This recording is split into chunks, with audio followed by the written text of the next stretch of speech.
Shake. So today we will continue the last video points. Means same the Angular project initial structure and files. Today we will discuss about the files inside the source folder. Today we will go for the style.css main index app routes and app config file. So आज हम समझेंगे इस file में क्या क्या चीज़ होती है, हम किस किस लिए यूज़ करते हैं, एंड देन उसके बाद जो भी app component dot h t m l की जो फाइल्स हैं उसका हम फर्दर नेक्स्ट वीडियो में डिस्कस करेंगे. So let's go. So we starts with the style dot s c s s. Style.scss means the file in which we put all the global style coding that the style implement on all the components of the project. That means जो भी design हमने common रखना है अपने पूरे project में, जो सारे कंपोनेंट्स पे अप्लाई होगा, उसको हम styles dot s c s s में रखते हैं. अगर हम एग्जांपल लें तो जैसे हमारे पूरे प्रोजेक्ट में बटन का कलर जैसे बैकग्राउंड कलर ब्लू होगा और उसका टेक्स्ट कलर वाइट होगा, सो वो डिज़ाइन हम ग्लोबली यहाँ पे सेट करेंगे ताकि हमें हर एक कंपोनेंट में जाके वो फाइल या उस बटन का टेक्स्ट या बटन का कलर दोबारा सेट ना करना पड़े. So this is about the style dot s c s s. Now we will talk about the main.ts. The main.ts file is very much important because of this file the project have bootstrap, means generally launching the application and initiate dependency injection in the project. Means ये वो file है जिससे हमारा project initiate होता है, start होता है, application launch होती है हमारी, और डिपेंडेंसी इंजेक्शंस जो इनिशियली हमें चाहिए होते हैं जैसे रूट्स के हो गए हैं. जैसे यहाँ पे आप चेक करोगे हम ए पी पी कंपोनेंट और ए पी पी कन्फिग फाइल को बूटस्ट्रैप में इंजेक्ट कर रहे हैं.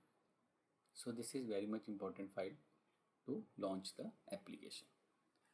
Now the next file is approot.ts. This file contains the definition of all the routes we will use in the project. जैसे हमने देखा होगा एंगुलर में राउटिंग हम सेट करते हैं with so many parameters, input parameters.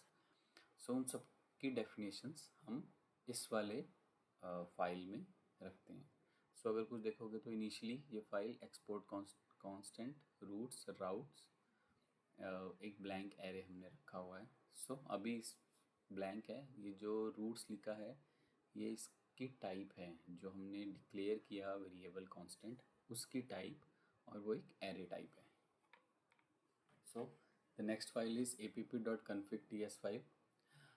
This is generally contain the definition of the providers we are using which is used in the bootstrap process.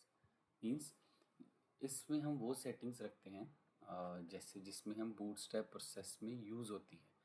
जैसे आप एग्जांपल देखोगे जैसे a p p config file हमारी. So इसमें again this is the constant variable and this is the application config is a type. Then we are setting the providers.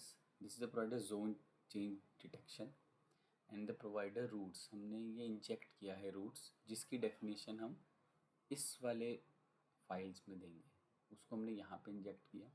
और ये provide zone change detection, ये changes अगर हमें check करने होते हैं या चेंज कोई भी चीज़ हमें ऑन चेंज पे हमें प्रोवाइड होती है, तो उसकी पूरी फंक्शनैलिटी हम इस चीज़ में डिफ़ाइन करते हैं प्रोवाइड जोन चेंज डिटेक्शन में. So again this is the part and now next we will go into this index.html file. So this is a normal HTML and HTML tag language in English. This is the head tag in which we have the meta which is used for SEO of the project, and this is a title learning Angular. This is a HTML tag. मतलब जैसे अगर हम कभी browser पे check करेंगे जो उसकी browser Chrome browser या एग्जांपल कुछ भी उसके टाइटल यानी कि टैब का जो टेक्स्ट आता है एग्जांपल वो कुछ यहाँ पे आता है टेक्स्ट, वो हमारा टाइटल सेट होता है. Then the next line is base h r e f. So base h r f is generally use to do URL resolution and to make a single page application. अगर हम इस चीज़ को समझें कि URL resolution क्या होता है, सो अगर मान लो हमने कोई प्रोजेक्ट हमने एक सिंपल क्रिएट किया, देन हमने उसको एक यूआरएल पे मतलब हमने डाल दिया, जैसे मैंने यहाँ पे एग्जांपल दिया है www.learningangular.com। सो अगर कोई इमेज हमने अपनी किसी भी HTML पेज पे शो करवानी है, और अगर हम वो मान लेते हैं कि हमारा वो कोई एसेट फोल्डर है हमारे प्रोजेक्ट में, उसमें वो इमेज रखी हुई है, सो उस इमेज को रीड करने के लिए जो यूआरएल बनेगा वो बनेगा www.learningangular.com assets image1.jpg। So this process is called the URL resolution. हमें किसी चीज़ को डोम पे शो करना है, उसके लिए प्रॉपर यूआरएल क्या होगा। So all the URL in the project should be resolve relative to the root of the application. So root application is the base href। So the URL is www.learning.com slash, this is slash means this is the base href and assets and image, ये full path उस image को read करने के लिए। And now the very much important is the app root। So this is an Angular component, not an input HTML inbuilt tag, as you all know। This is the root component selector of an Angular application। means मतलब हमारे project के जितने भी components होते हैं वो इसी app root के अंदर लोड होते हैं, यानी कि हमारी एप्लीकेशन यहाँ से स्टार्ट होती है।